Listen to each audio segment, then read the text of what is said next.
Terima kasih Tuhan, saat ini kami siap mendengar kebenaran firman.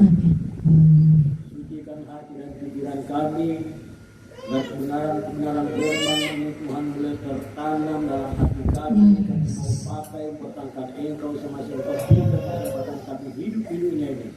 Dalamnya kami merasakan kebenaran yang Engkau janjikan bagi kami. Terima kasih Tuhan, inilah doa kami kepadamu. Kami sudah berdoa, kami ucap syukur, kami siap mendengar firman Tuhan, dan kami siap menerima semuanya. Haleluya, haleluya. Dengan iman semua kita katakan amin. Amin, amin, amin. Ya Tuhan.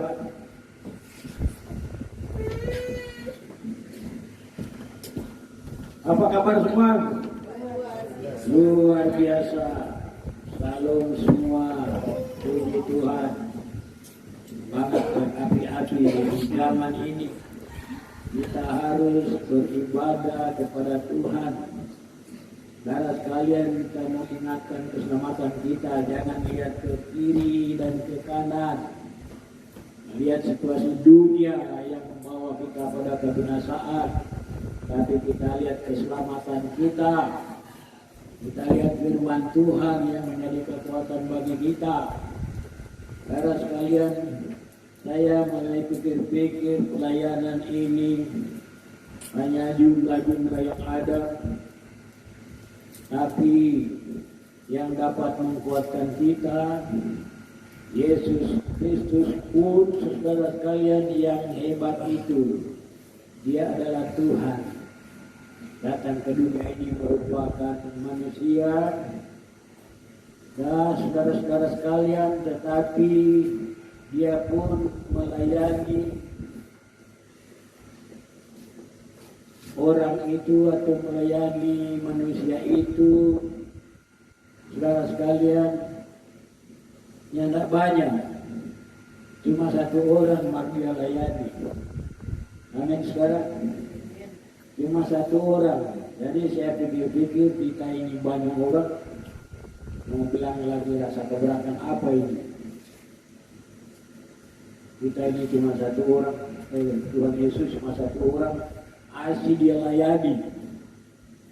Jadi seperti itu. Kalau kesaksian-kesaksian zaman Pentekosta atau dulu yang disebut Penter itu, karena mereka mau berkhotbah, belajar dengan itu dorang soator tu botol di kucing, mulai dia berkhotbah. Orang sekarang manusia seperti itu. Mari kita lihat dengan jelas, saudara sekalian, yaitu Yesus yang melayani hanya satu orang saja. Kita lihat dalam Lukas 10 ayat 39. Perempuan itu mempunyai seorang saudara yang bernama Maria. Maria ini duduk dekat kaki Tuhan dan terus mendengarkan perkataannya. Sedang Marta sibuk sekali melayani.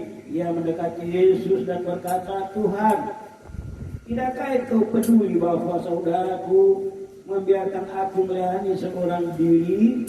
Suruhlah dia membantu aku.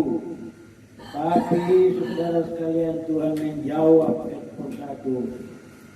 Marta, Marta, engkau khawatir dan menyusahkan diri dengan banyak perkara. Tetapi hanya satu saja yang perlu. Maria telah memilih bagian yang terbaik yang tidak akan diambil daripadanya. Dari Tuhan Yesus cuma satu orang Maria layani. Jadi kalau Tuhan banyak ini punya nak melayani, aduh, Tuhan mau tuntut itu. Tuhan kasih contoh cuma dia sendiri. Satu orang lagi, asal ada gangguan lagi. Cuma satu orang dia ada layani, maka ada godaan lagi. Di godaan ini seperti yang dia katakan di sini. Sedang Marta sibuk sekali melihat yang dekat Yesus dan berkata, Tuhan, tidakkah Engkau peduli bahwa saudaraku membiarkan aku melayani seorang diri? Gangguan ini lagi. Jadi cuma satu orang ini ada di godaan, apalagi kaum banyak. Tentu lebih banyak lagi godaan. Kita harus tabah dengan hal ini kan sebab sudah banyak contoh-contoh di akhir zaman ini. Kalau saudara sekali godaan, cobaan-cobaan dari luar kurang sedikit. Saudara sekalian, tapi itu cobaan di dalam rumah tangga itu yang paling hebat untuk bekerja. Amin saudara. Lebih baik berperang dengan luar jangan di dalam. Aduh. Sama dengan zaman perdeta orang bilang yang paling bahaya ini musuh dalam selimut. Sama-sama tidur padahal musuh ini dia. Jadi seperti itu. Kalau kita mau dengar kesaksian tadi, kalau mau melayani memperoleh jelas tantangan memang seperti itu. Zaman sekarang Iblis bekerja seperti itu. Saudara sekalian, terjadi di dalam rumah tangga. Kalau kita mau setia melayani Tuhan, setan pakai sampai dia ukur sampai dia tak ojo. Kalau dia tak ojo sudah selesai suara tamam, kedua masuk ke jurang kebinasaan. Ada sekarang, tapi kalau kita tetap mempertahankan Tuhan, sama dengan sudah khotbah KKRD, apa dia bersama. Sementara dia dengan semangat berkhotbah, kami itu auto lawan. Orang sama sebatin ke sana. Terus sama berhenti dulu dan semua sebatin ke sana. Waktu ada bareng itu dia. Kebetulan itu dia jatuh. Jadi sama ini. Berhenti dulu dan adik datang dulu.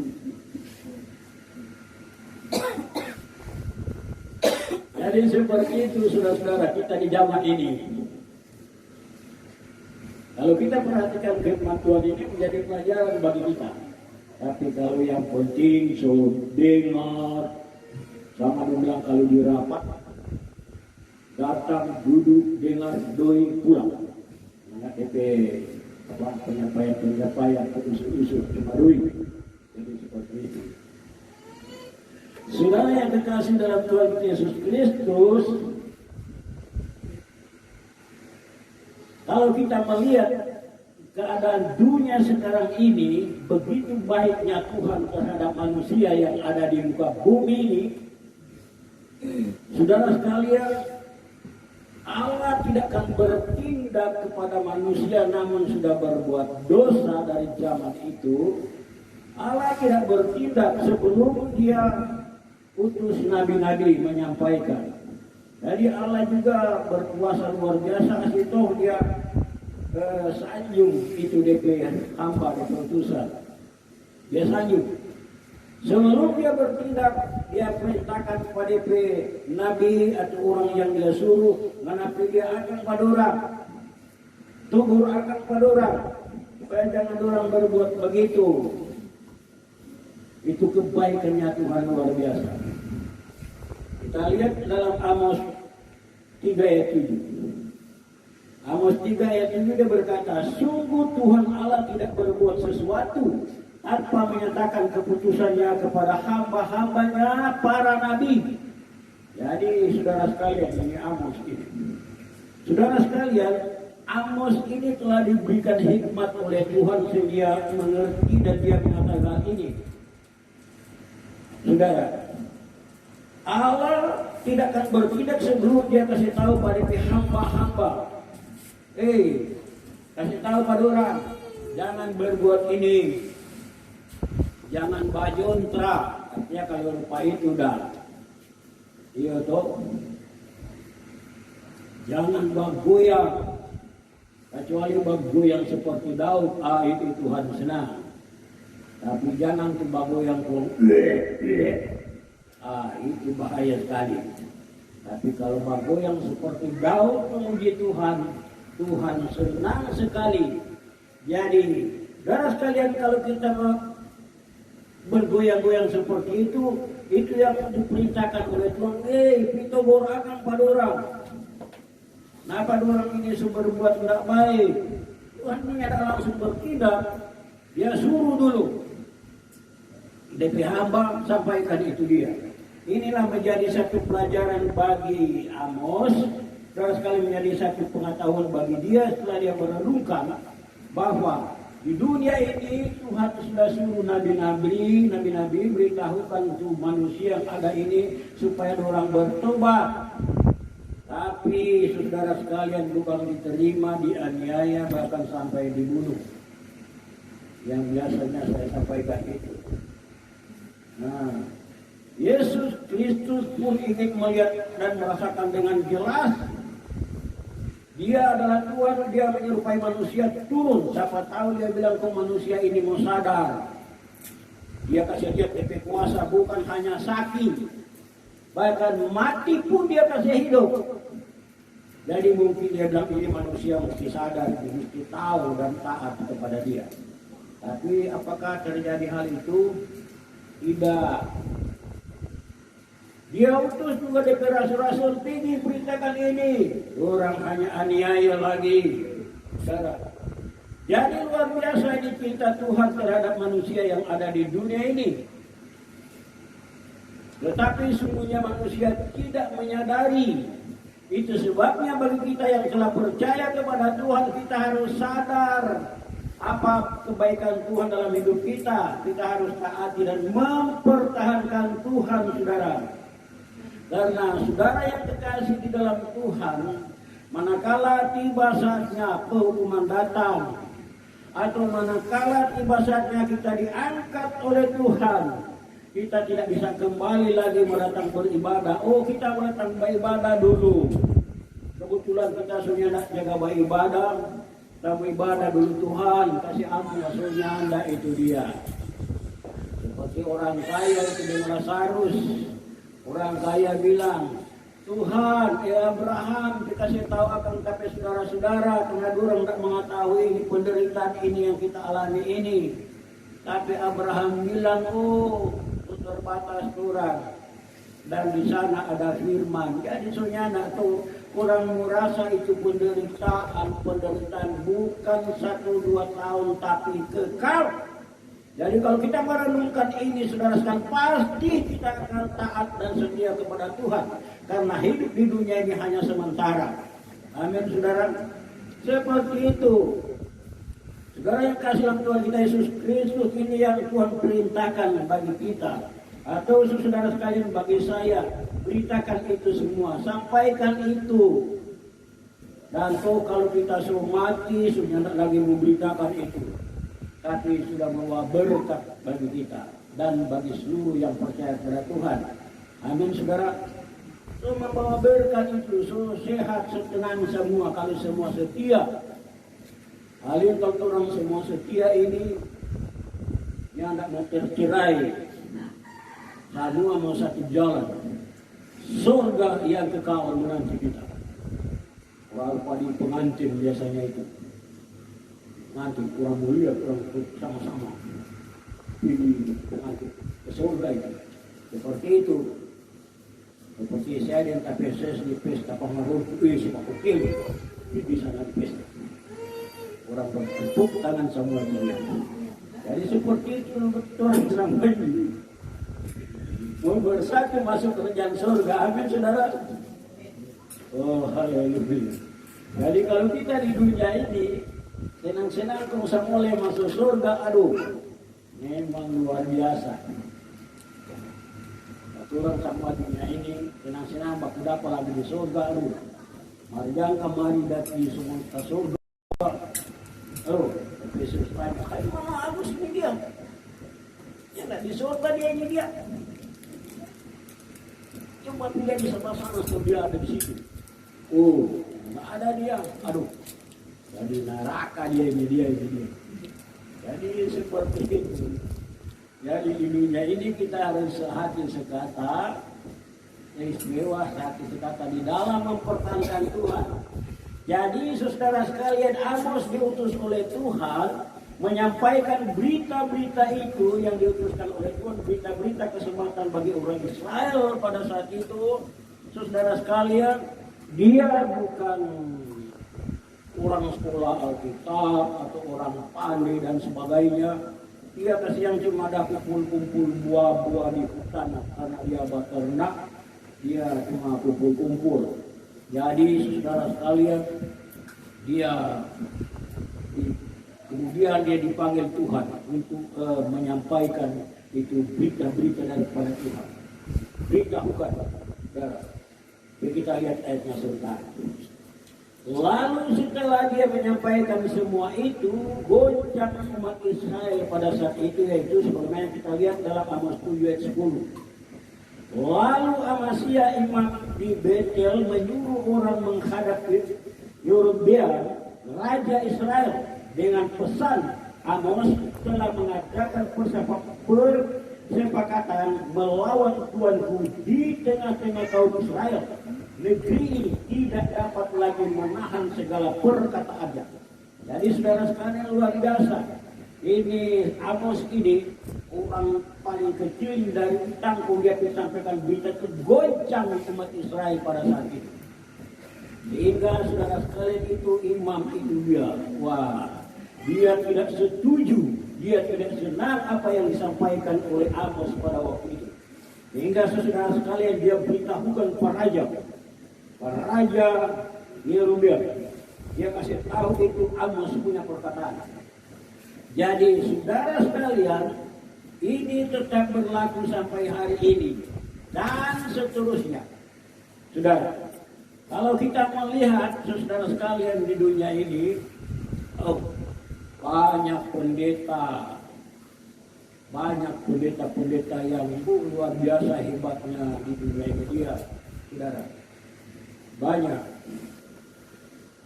Kalau kita tidak mempunyai iman, kita hanya melihat gayanya saja, hebatnya, ini yang luar biasa. Saudara sekalian, ini imam, ini orang besar itu di zaman Yerusalem, zaman umat Israel pada saat itu, dan diakui oleh raja Yerobeam. Jadi bukan imam kecil itu, saudara. Jadi dia yang membawa berita ini. Jadi kita di dalam Tuhan, kita harus belajar semua dengan ini. Kita mempercayai, menghargai itu, kita lihat saudara sekalian dengan sungguhnya. Sebab kalau kita dalam Tuhan, kita harus tahu, ini pendeta benar ini, atau ini pendeta tidak benar ini. Kita terus mengetahui di situ. Kalau kita dalam Tuhan, Tuhan berikan petunjuk, Tuhan berikan hikmat bagi kita, dan kita mengetahui itu. Tapi kalau kita tidak punya iman, berdasarkan kita cuma melihat saja, ini yang hebat, orang besar ini dia. Daripada didengar sama Pak Amos, dia cuma dapat buah-buah di utang dia, didengar sama dia. Jadi semua subinti Pak Amos. Itu kalau saya, saudara sekalian, kita mau pergi kabar ini umpamanya. Ada satu pendeta turun kemana di Avanza, sudah gaya luar biasa, turun kemana. Lantas kita kemana dasar ke sana, orang di motor bekas, orang dah pakai senter di kepala lagi, karena susah. Bilang ke sana mundur nah, karena bukan pendeta ini dia. Jadi seperti itu. Karena di dunia sekarang ini, saudara sekalian, banyak manusia yang benar dianggap tidak benar, yang baik dianggap tidak baik, yang bagus dianggap tidak bagus, yang bagus dianggap baik. Jadi seperti itu, banyak seperti itu. Orang pikiran manusia yang ada di dunia ini seperti itu. Ini yang bagus, dan tidak bagus. Nah, nanti kita rasa kalau kita soal lagi. Jadi seperti itu. Lalu saudara sekalian yang boleh menyampaikan itu, sekali lagi dalam ayat 10, lalu Amasya imam besar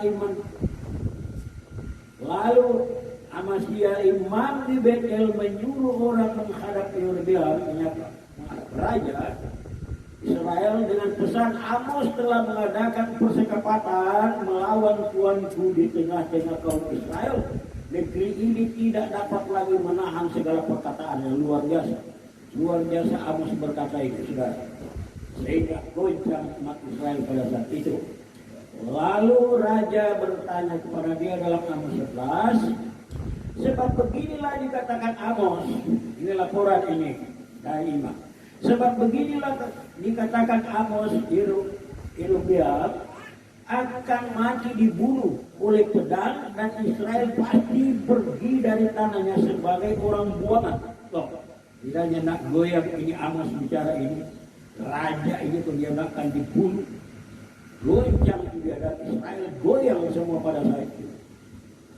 Lalu berkatalah Amasia kepada Amos, ayat 12. Lalu berkatalah Amasia kepada Amos, lihat, dia tak panggil Amos, kata ejek ini sudah. Lalu berkatalah Amasia kepada Amos, lihat, pergilah, nyahlah ke tanah Yehuda, carilah makananmu di sana dan berbuatlah di sana. Raja perintah, dia lagi bilang lihat, karena ini Amos dia berbicara lewat penglihatan-penglihatannya. Itu sebabnya raja bilang, lihat, tinggi sana, diberitakan di sana, anak cari makanan di sana, di Yehuda, dan berbuatlah di sana, jangan ada berbuat sini. Ayat 13, tetapi jangan lagi. Ayat 13, tetapi jangan lagi berbuat di Betel, sebab inilah tempat kudus raja, inilah bait suci kerajaan. Jadi mereka anggap lagi itu kudus, padahal sudah berbuat salah di hadapan Tuhan, sehingga Tuhan tutus itu Amos menyampaikan itu. Tetapi saudara sekalian, ini raja dan imam itu dan seluruh umat Israel berkata, tetapi jangan lagi berbuat di Betel. Bukan Betel sini. Sebab inilah tempat kudus raja, inilah bait suci kerajaan. Mereka akan suci, bait Allah di situ. Ayat 14. Lalu jawab Amos kepada Amasia, aku ini bukan nabi. Karena ada orang mengutus berbuat di sana, makanya Amos terus bicara. Jawab Amos kepada Amasia, aku ini bukan nabi.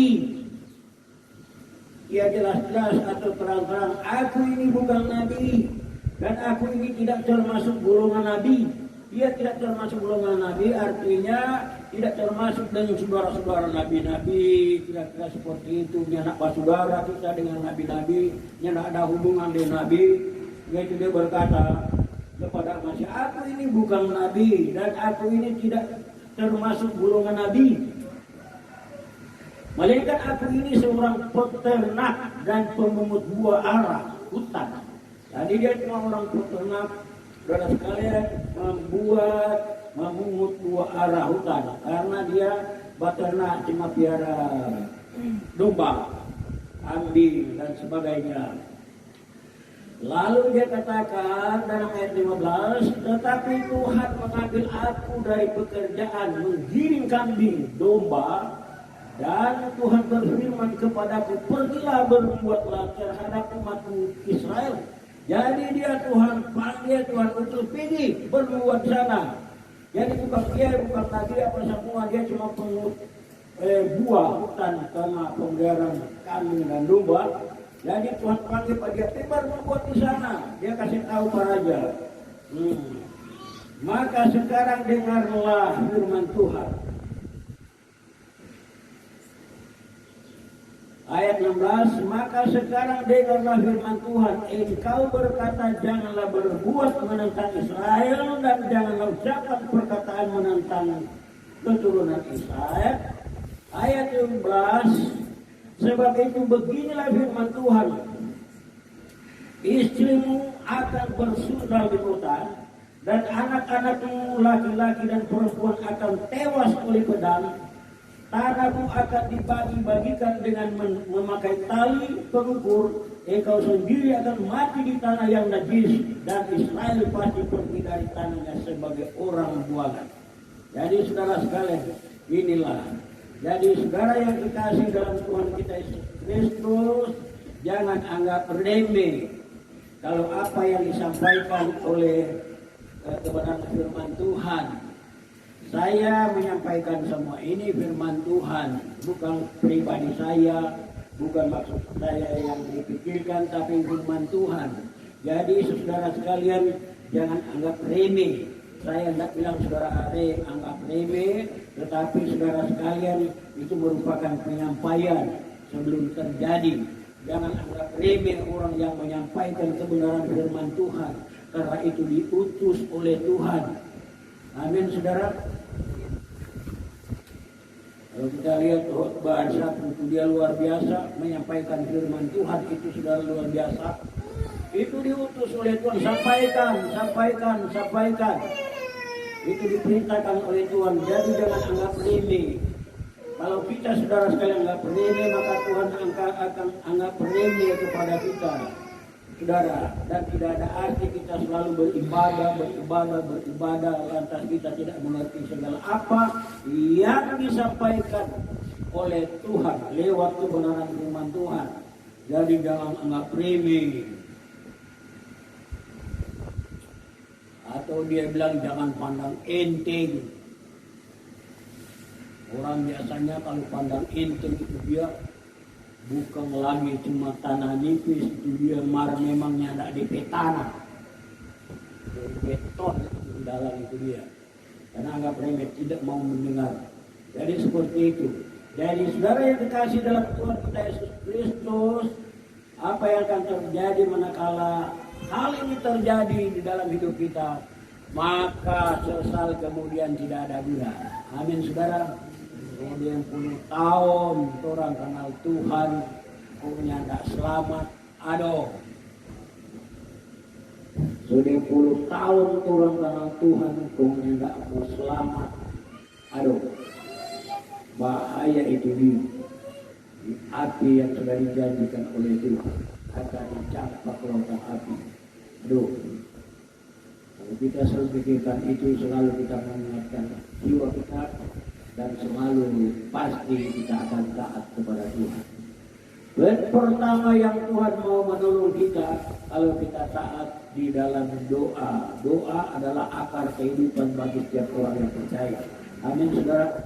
Kita mau berdoa ini bukan kita mau berdoa, kita meminta ini dia, Yesus Tuhan semua kasih, atau satu minggu Tuhan semua kasih. Dia mau kasih, dia mau lihat keyakinan kita. Saya alami itu saudara. Dorong saya setiap berdoa, ternyata setelah saya renungkan semua yang terjadi, bahwa betul Tuhan yang jawab. Siksa ini berdoa ini saudara. Sebab berdoa ini dia, aku nggak tahu mau dapat yang ada. Kalau mau sama di ibadah, dia bilang kalau mau ibadah, biar lagi ujang-ujang ibadah di pulau. Karena itu kurang papan kayu, karena dapat dengar dapat doi situ 10 juta pasti berangkat itu dia. Nah, tapi mau berdoa ini saudara sekalian memang mau tunggu lama sekali itu. Dan kalau kita tahu berdoa Tuhan berikan kekuatan, tetap Tuhan berikan hikmat itu saudara. Jadi doa penting. Saya belajar dan saya mengambil keputusan dalam doa saudara sekalian di malam yang memang malam yang siksa. Jam 12 saya harus bangun berdoa itu. Malam yang siksa itu. Memang terus saya ambil keputusan di jam itu. Berdoa kepada Tuhan. Ternyata lama kelemahan sudah jadi biasa. Bisa bayangkan.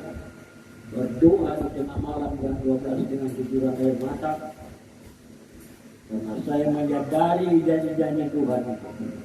Malam yang sumisnya Tuhan ada bersama-sama dengan kita. Nikodemus kata Tuhan Yesus bukan akhir malam, tapi sampai tengah malam. Dia datang berbicara dengan Yesus. Yesus memberikan penjelasan kepada Yesus. Jadi demikian dengan kita. Jadi berdoa ini sebenarnya cara daging ini siksa. Tapi kalau kita mempertahankan Tuhan terus dengan demikian, kita akan melihat mujizat Allah yang bekerja dalam kehidupan kita lewat doa yang ada. Sekali lagi, memang doa ini tidak dilihat kita secara manusia siksa, tapi Tuhan tidak siksa. Dan membalas doa dia. Sekali lagi memakai mereka sulah apakah ternyata banyak berdoa. Banyak kali terjadi seperti itu. Kalau saya waktu itu seperti itu, belum kenal Tuhan yang sebenarnya seperti itu. Ada satu kenalan di sini waktu itu di BPI, berdoa dia bilang, berdoa cuma sebulan. Kalau sendiri dia sudah keras juga dia berdoa, makanya banyak hal terjadi seperti itu. Jadi saudara yang dikasih dalam Tuhan kita Yesus Kristus, kunci firman Tuhan ini kita harus banyak berdoa. Yang tak lain berdoa saudara. Kalau kita sudah berdoa, Tuhan akan nyatakan kuasanya. Apa yang tidak pernah kita pikirkan, tidak pernah kita lihat, tidak pernah kita dengar, Tuhan siapkan semua. Ada haleluya saudara. Tuhan kasih siap semua. Tanya nak pikir-pikirkan ini, sudah apa ini? Tanya nak pikir-pikir ini, sudah apa foto, dapat foto, puji Tuhan. Tanya nak pikir-pikir kok Tuhan suka sikap foto pak kita. Haleluya. Maka kalau Tuhan suka sikap foto, tuh langgar-langgar di gereja, aduh Tuhan tengok-tengoknya anda gampang ada di dia tuh. Kamu kasih pijaban di tengah jalan di dia. Sebelum Tuhan itu melihat setiap langkah kita. Amin saudara. Jadi kalau kita mengucap syukur karena Tuhan suka kasihkan foto pak kita, seandainya pakai itu untuk memuliakan Tuhan, baru kita gunakan untuk kepentingan kita. Ada haleluya saudara. Dia pengaruhi kita ini semua suara foto. Jadi kalau di gembala baru berubah, dia ada dia. Semua yang kita bahas cepat berubah. Tidak menyautu ini. Jadi seperti baru berubah punya gembala dapat beli. Tula-tula itu tidak buah-buah itu. Asli belum sebanyak bapinya. Apalagi oto. Ini gembala punya oto. Baru berubah tinggi. Orang tadi dia bilang dia nggak pompa supaya dia nggak kempes di kebun. Jadi seperti apa yang Tuhan buat itu baik. Kita mengucap syukur yang ada. Sebab yang kita saudara sekalian maksud bukan apa, bukan karena ini dunia ini, bukan auto ini, bukan yang ini, bukan. Yang kita maksudkan di sini dalam kita berdoa Tuhan adalah keselamatan. Iya, itu cuma itu keselamatan, bukan kita ada pikir-pikir tuh auto. Lama-lama suami aku nanti babagi kan disuci di koi. Mana itu? Kita ada mimpi doa auto. Jadi mesti saudara sekalian kita memikirkan itu, yang paling kita utamakan itu apa kurang ada apa artinya tuh auto rumah bermewah-mewah lalu tidak selamat. Aduh bahaya itu. Mana kita berpikir? Kita mau kasih lihat tuh lautan api. Dia suka kaya di dunia ini. Kita mau kasih mana kekayaan api? Ini lautan api ini atau ini kekayaan dunia ini?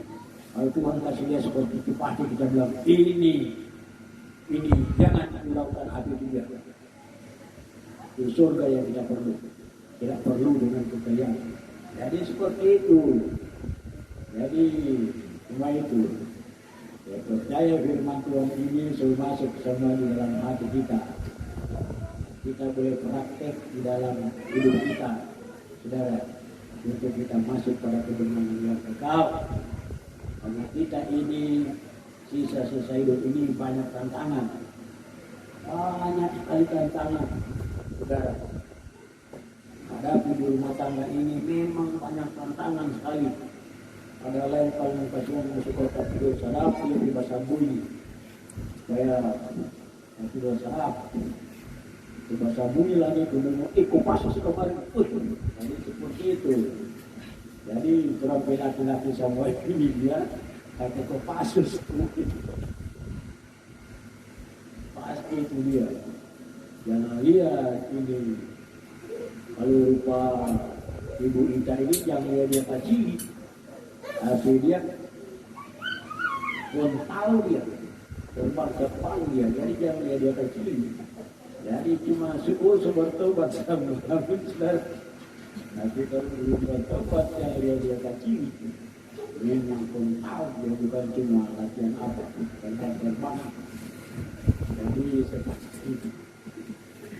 Jadi kita belajar kita di dalam Tuhan, belajar di dalam pengetahuan kita yang tadi tadinya hebat dunia ini kita gunakan hebat dalam melayani Tuhan.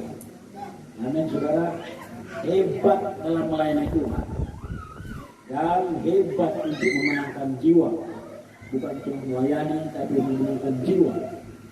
Dengar ini selama ini kalau ada yang membawa jiwa, ada yang tambah ini, apa dengan cepat belakang? Aduh, itu ini dan sama-sama belum dengar, kurang rasa dengar, sama ditolak. Aduh, bahaya itu dia. Jadi betul-betul kita berjuang, kebaikan kita, apapun laksanakan itu. Saudara sekalian, malaikat surga bertekuk solat. Amin saudara. Kita harus berkati oleh Tuhan. Jadi itulah kebenaran firman Tuhan. Tuhan memberkati kita semua. Mari kita bangkit berdiri, kita nyanyi satu kor. Kita masuk di dalam doa.